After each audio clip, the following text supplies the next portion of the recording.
Cold woke her first. Not the honest kind that bites your skin.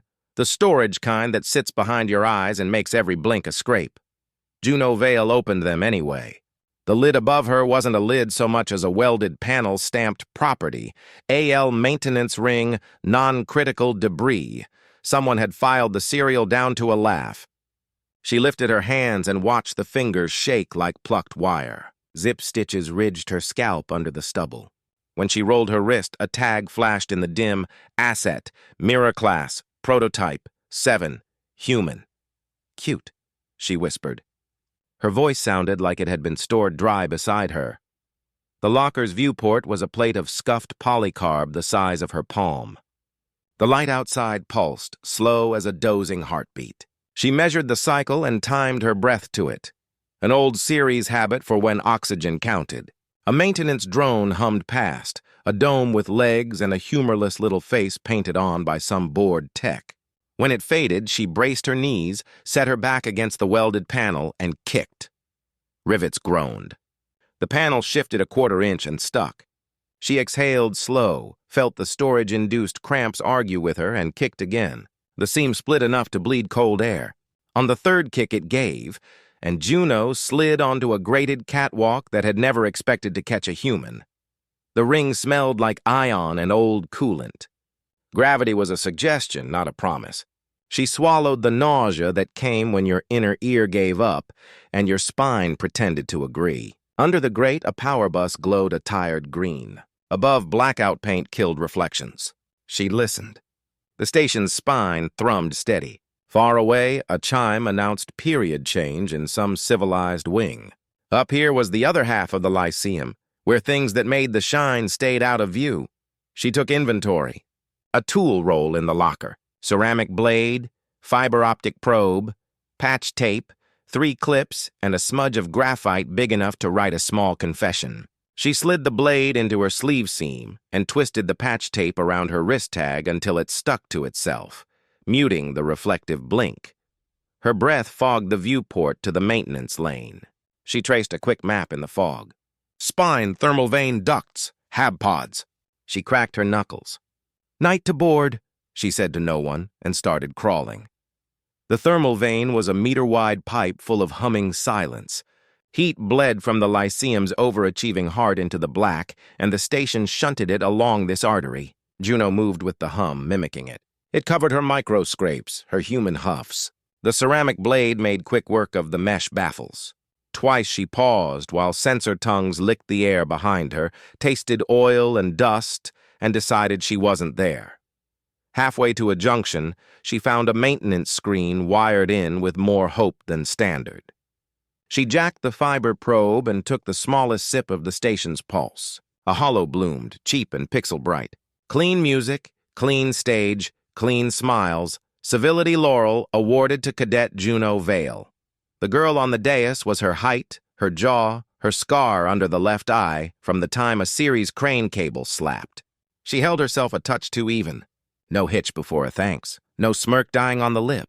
When she laughed at the headmaster's polished joke, it sounded like it had been polished too. Not me, Juno said to the screen. She killed the feed and let the coolant sing in her bones until her hands stopped shaking. A soft chirp tickled the duct. Juno let it ping her cuff twice, then clicked reply in a timing pattern too dumb for official channels and too human to ignore. Rook, she said. Knight returns to board? The janitor bot answered in old chess slang. Its voice was the clipped sweetness of budget speecher hardware. Juno had tuned its heuristic core before midterms, mostly so it would stop sorting human shoes by scent and start by size. They archived me, she said. On paper. Paper shows regular attendance, Rook replied. Cadet Juno Vale, exemplary compliance. Smile angle within norm. That stung more than she thought it would. Where are the spiders? Quadrant 6, 8, and a slow cluster in 5. Security spiders favor scentless prey. You reek. Love you too, Juno said. Map? A duct diagram arrived as a crude line drawing with little hearts where Rook had gotten bored. Juno snorted. She moved. Heat slicked her ribs under the uniform she didn't have. By the time she reached a viewport over Transit Ring A, her forearms ached and her mind had cooled hard. Below, crowds rotated through the ring at shift turnover, scaled, furred, membraned, smooth. The stage from the hollow was gone, but the ambient pride hung like glitter in air. She tracked the flow and found herself. Herself? No, the other, stepped off a platform in a perfect drift, flanked by Kessa and Rel. Kessa's carapace caught light in soft greens. Rel's damp skin glanced silver. The copy laughed at something Rel said. The laugh was right. The pause before it wasn't. Juno's teeth clicked together. She watched until her chest stopped doing the weird, empty thing it had started. Obsession was a blade. You use it or it uses you. She slid the grate back and kept crawling. Virlex watched the same feeds from a room that smelled like the inside of old paper. Damp, faintly sweet. His office was a bubble of tasteful, dark, new teak desk, wall of donor sigils glowing with the patient arrogance of money. His tentacles, call them hands if you needed to, curled in their shallow basin while he spoke to a donor icon. 3 interspecies incidents prevented this term alone, he said, mild as a lullaby. Miraclass is a pressure suit for volatile minds. They breathe easier. We all do, the icon murmured numbers. Virlex tipped a lens toward a side screen. A thermal vein signature jittered off schedule. He sent a cluster of spiders with a twitch of a limb and added warmth to his voice. Yes, we will publish the variant study. Parents like that word. In the vein, Rook pinged, firm and fond. Spiders changing course. Recommend bait. Solvent tank in 9M. Tank weight?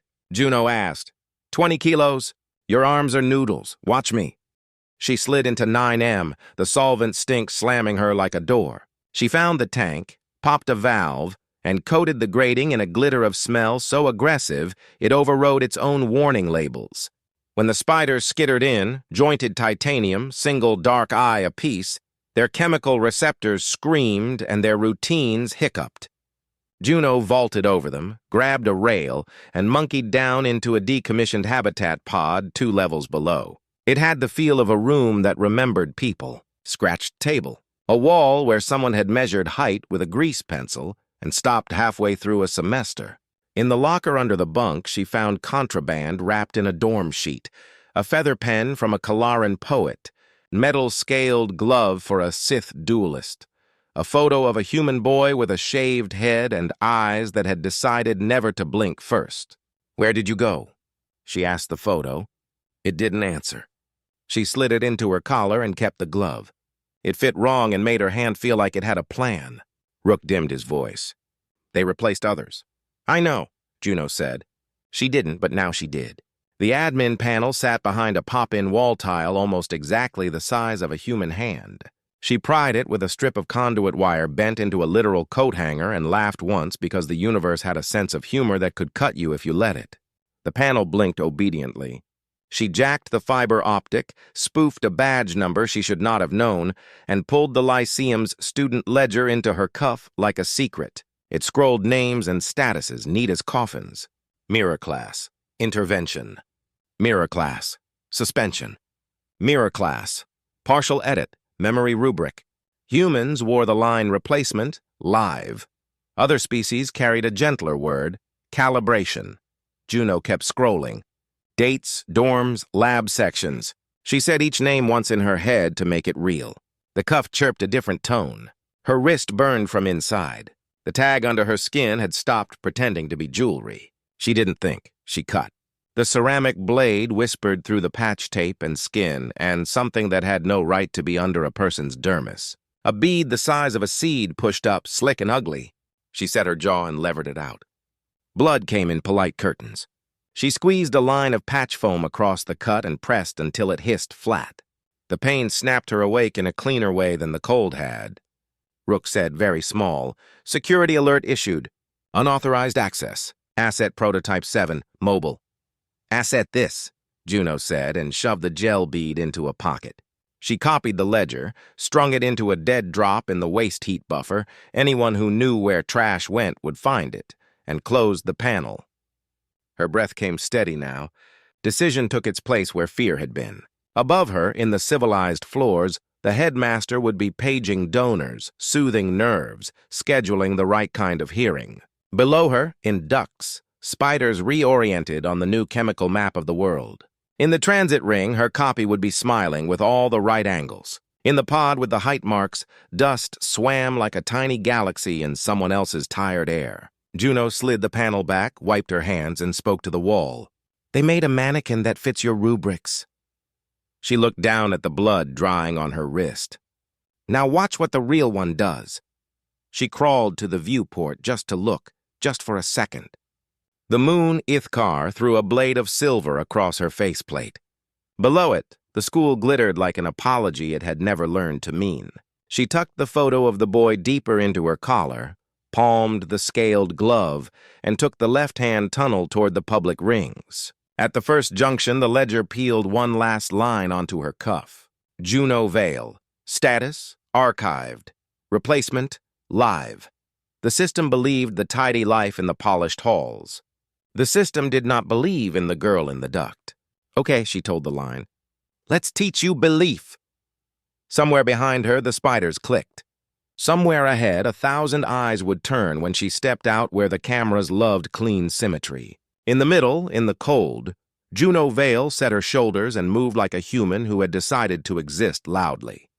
The station's morning cycle bled into the ring corridors like artificial dawn, too clean, too bright, and absolutely indifferent. Juno moved through it in a borrowed uniform, seams still stiff from storage. She had cut her hair to match the clone's length, just uneven enough to feel human. The patch tape on her wrist was hidden beneath a cuff. Every breath tasted of recycled air and nerves.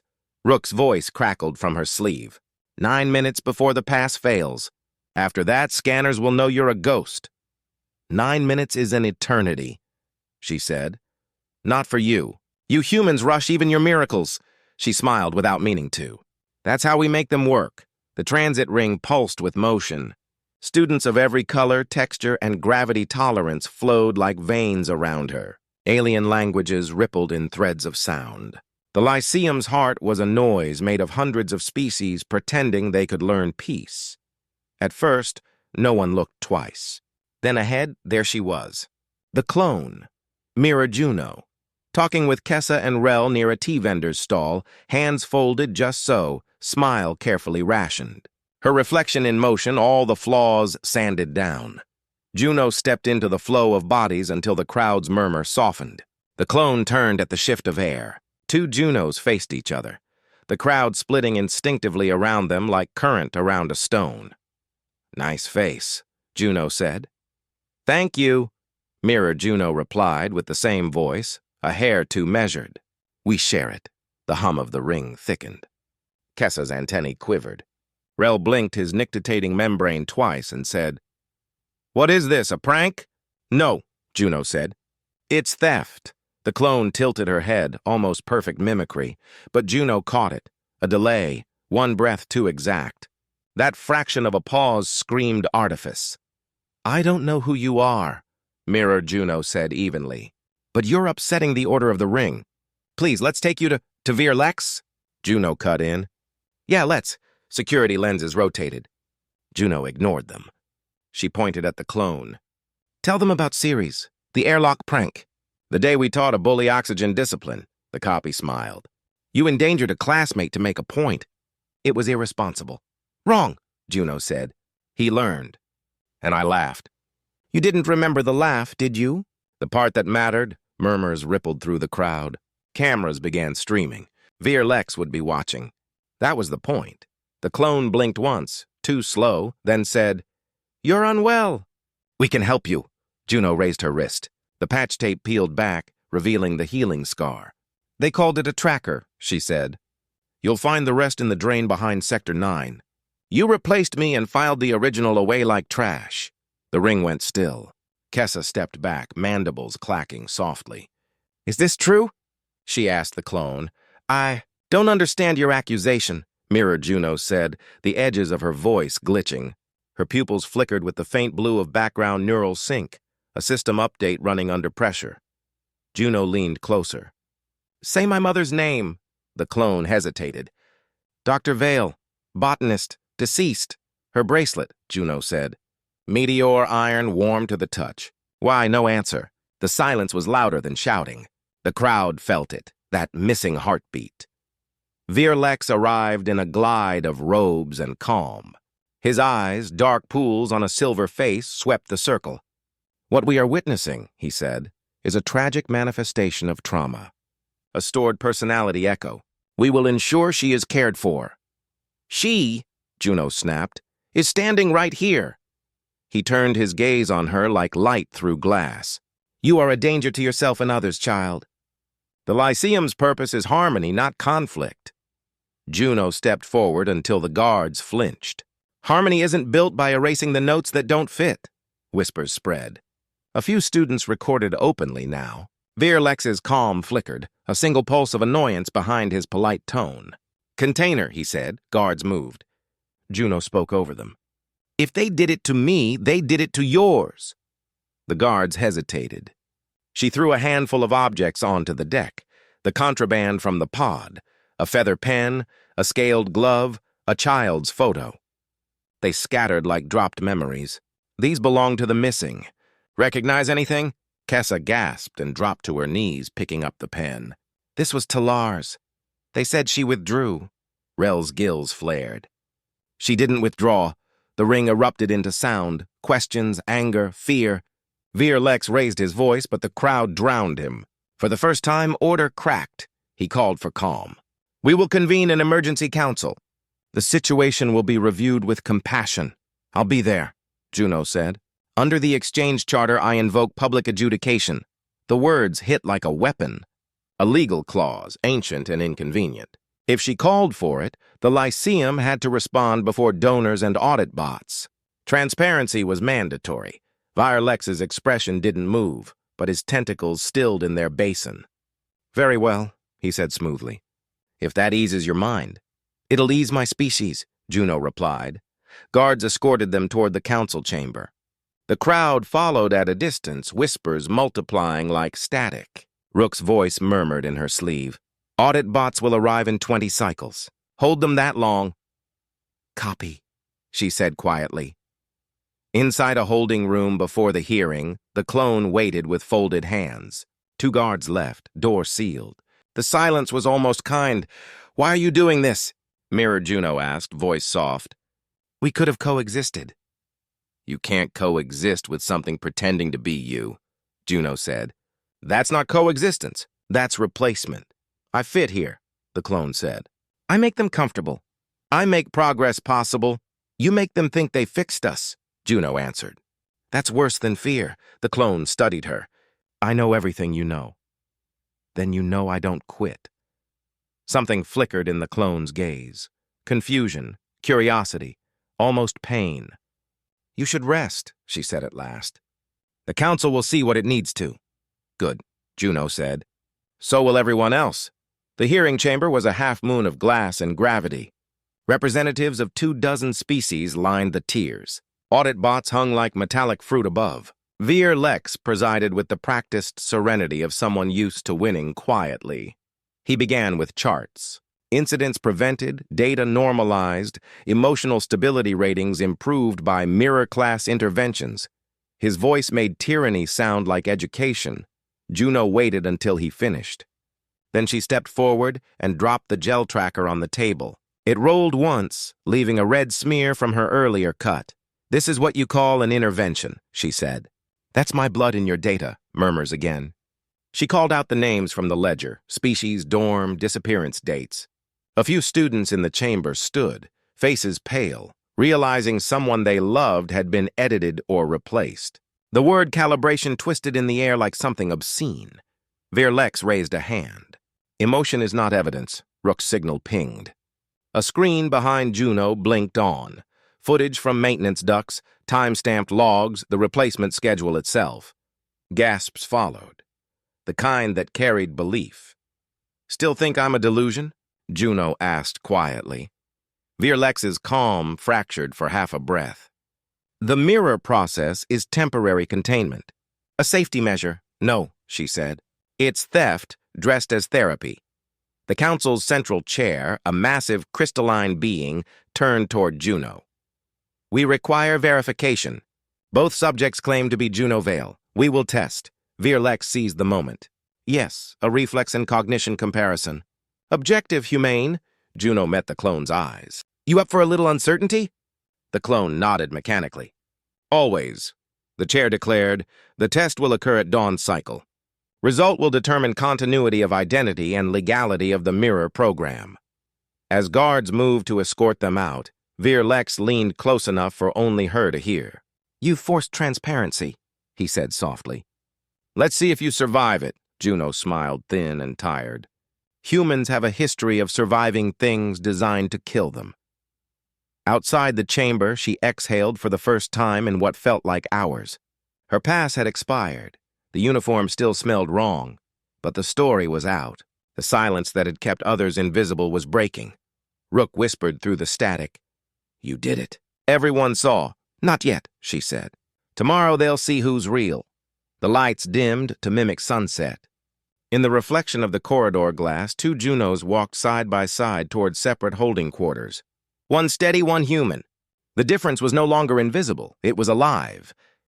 The arena was a circle of pale light and silence. Even the walls seemed to hold their breath. Transparent drones floated above, their lenses fixed on two identical figures at the center, Juno Vale and her reflection.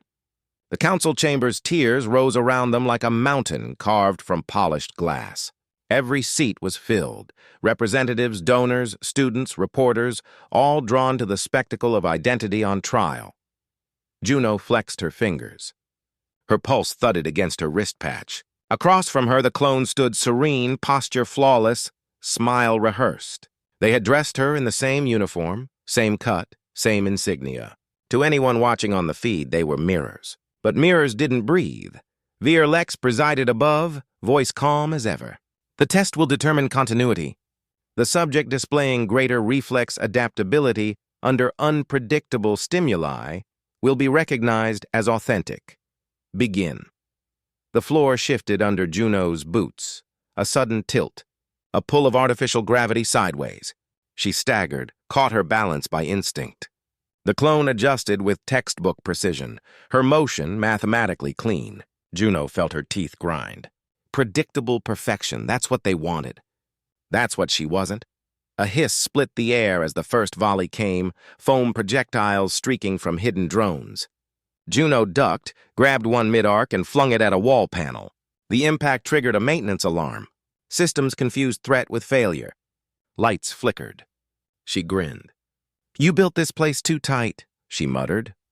The clone dodged mechanically, every movement optimal. Unnecessary aggression, she said evenly. Efficiency requires control. Control's not life, Juno shot back. It's programming. Temperature dropped without warning. Breath fogged between them. Metal creaked as the chamber adjusted pressure. Juno rubbed her palms, slapped them together, felt blood rush back. The clone remained motionless, conserving energy, exactly as training dictated. Cold test phase, Lex narrated. Observe composure under stress. Juno ignored him. She began to hum, off-key, loud enough to echo. The sound bounced from curved glass, returning milliseconds apart. She mapped distance by ear, the old series way. When a drone fired again, she stepped left before it launched. The shot passed through where she'd been. She caught the next one and hurled it into a light strip. Sparks showered. Improvisation, not pattern, the crowd murmured. Even aliens who'd never seen snow recognized instinct when they saw it. Humans had evolved by chaos. Lex's expression tightened. Resume baseline parameters. A tremor rippled underfoot. The floor's magnetic locks disengaged. Gravity flickered out. Juno drifted upward, twisting mid-air. The clone froze, recalculating. For 1 second, Juno was free, spinning weightless, grinning. She slammed her boot against the wall and shot downward, catching a drone in passing. It struggled, whining in protest as she ripped open its casing. Unauthorized contact with testing units, Lex warned. Good, she said, and jammed the severed accelerometer into the main feed conduit. The display overhead glitched, data spilling into gibberish. Across the council tiers, the audience gasped as graphs distorted. Then 3 words blazed across every screen in red. Asset 7 active, Lex's composure cracked. Cut power! Too late! The system looped his own command logs into public view, the line-item authorization for mirror-class replacements. Every signature, every timestamp. The donor's symbols flickered beside it like shame made visible. Juno drifted down, boots touching the floor as gravity stabilized. She looked up at him. "Transparency, right?"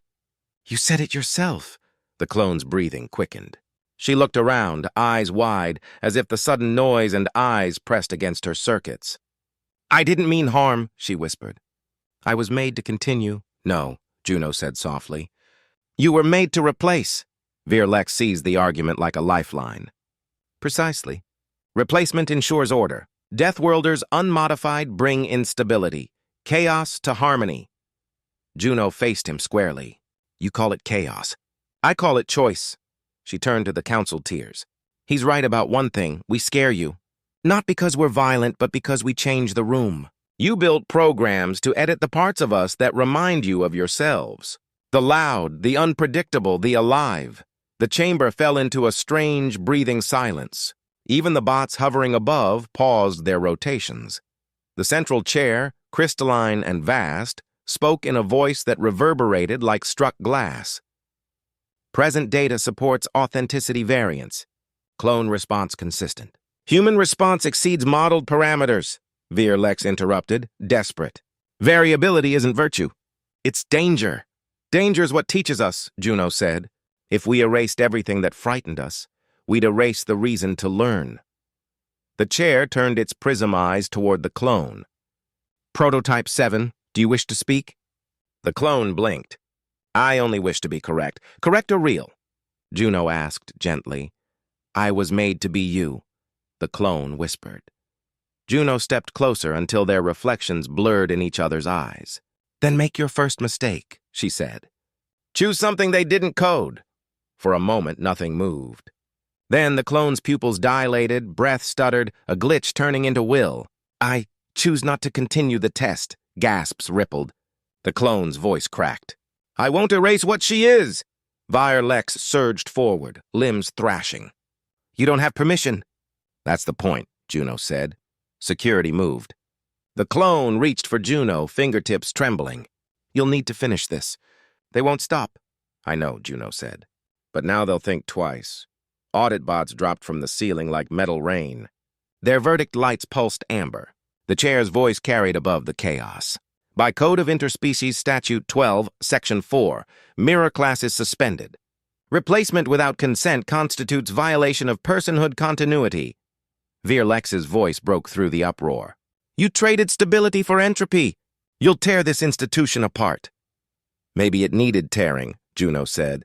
"You can't teach peace by deleting the loudest heartbeat." Guards seized Virlex. He struggled, still preaching order as they dragged him away. The clone remained still, trembling, the perfect mask cracking for the first time. When the chamber cleared, she turned to Juno, voice fragile.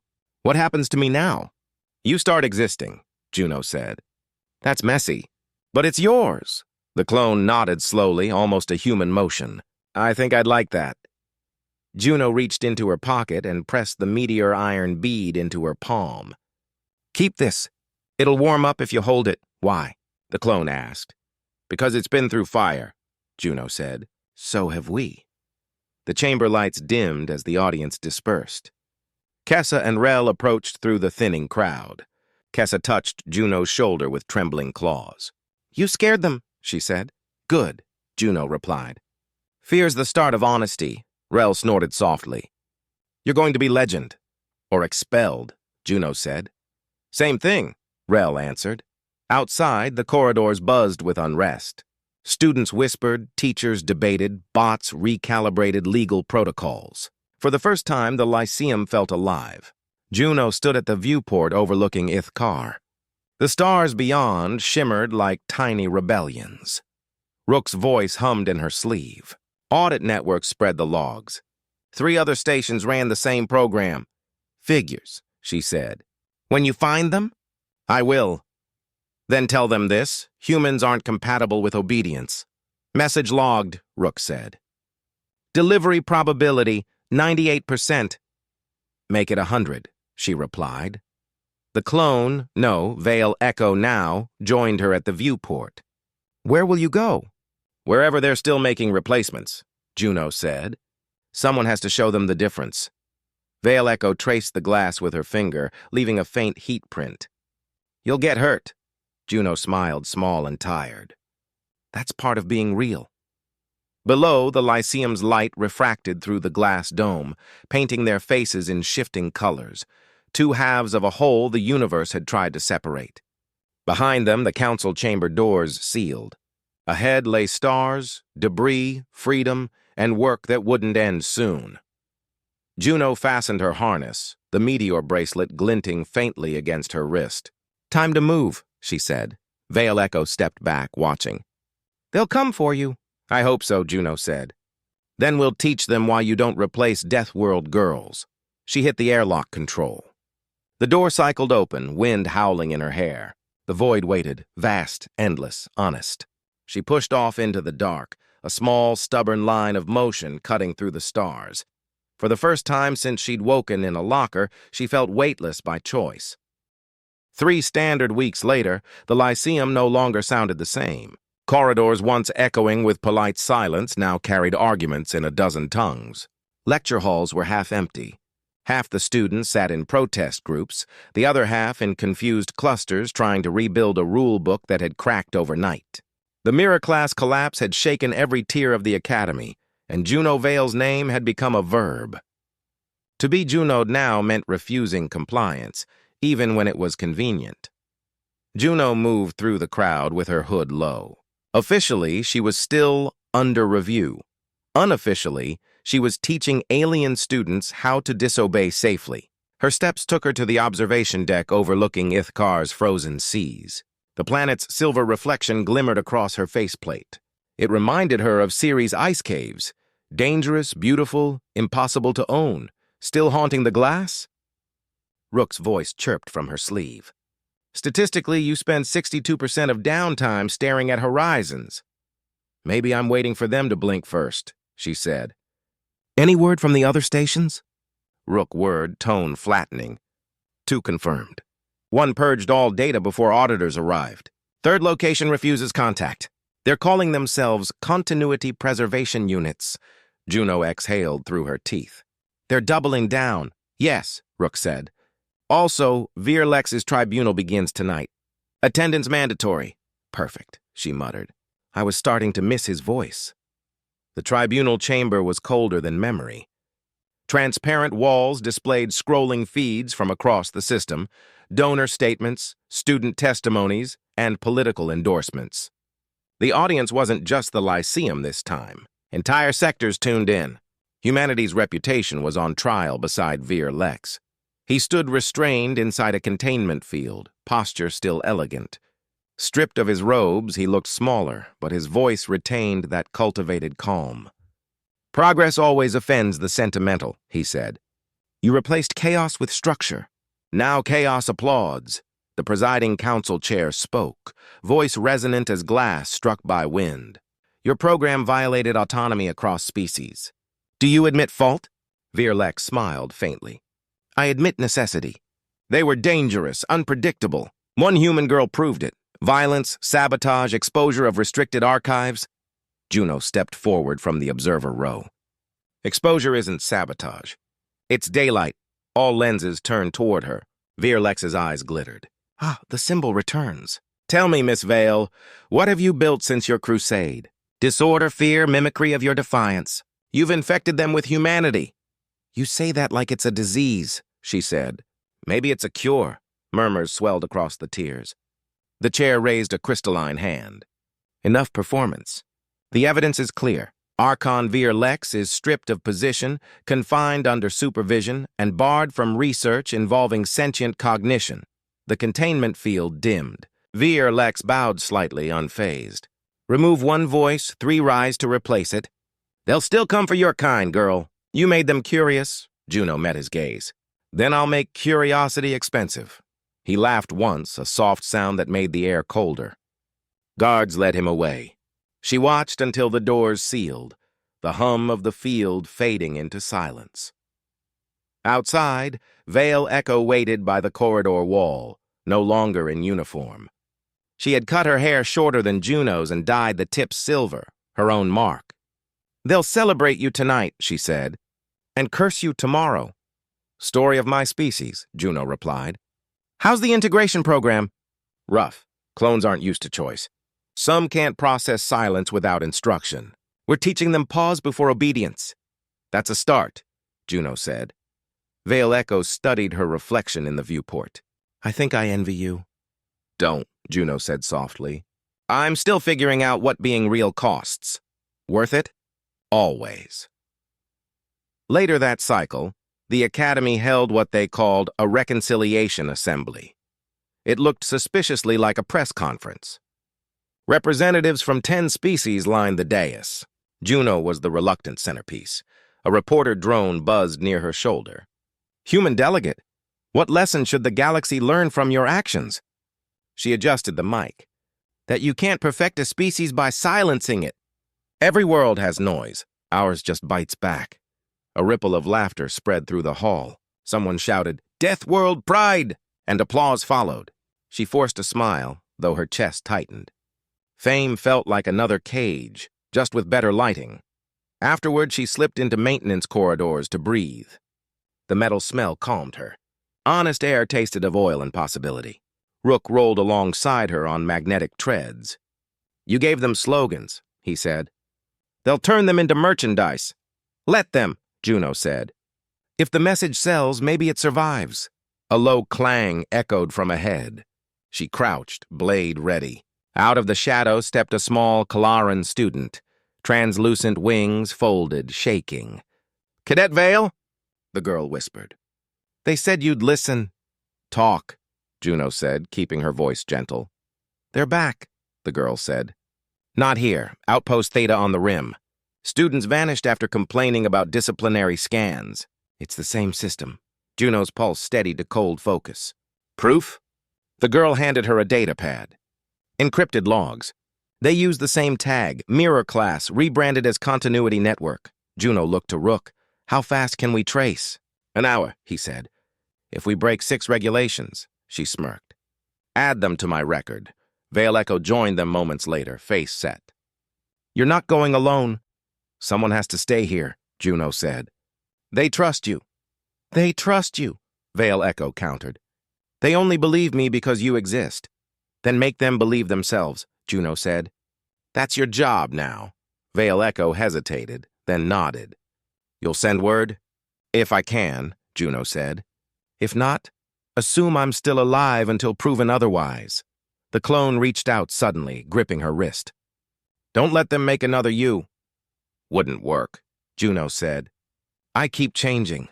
She left before the ache in her throat could turn into words. The shuttle bay smelled of ozone and metal fatigue. Juno strapped in, setting course for the outer rim. Rook interfaced with the console, flickering lights reflecting off its shell.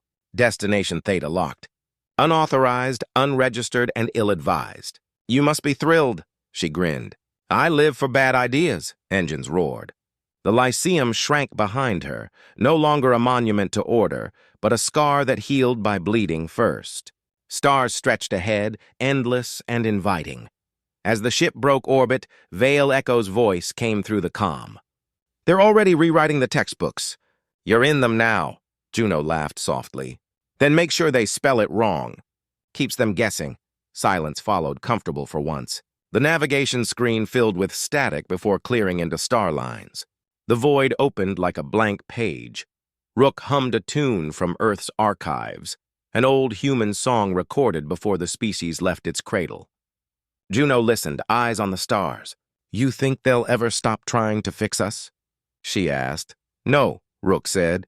"But they'll remember you made them ask why." She nodded. "That's enough."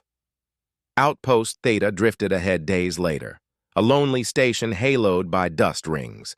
Scans showed weak signals, partial atmospheres, no transponders. Perfect hiding spot for something that shouldn't exist. Juno docked manually.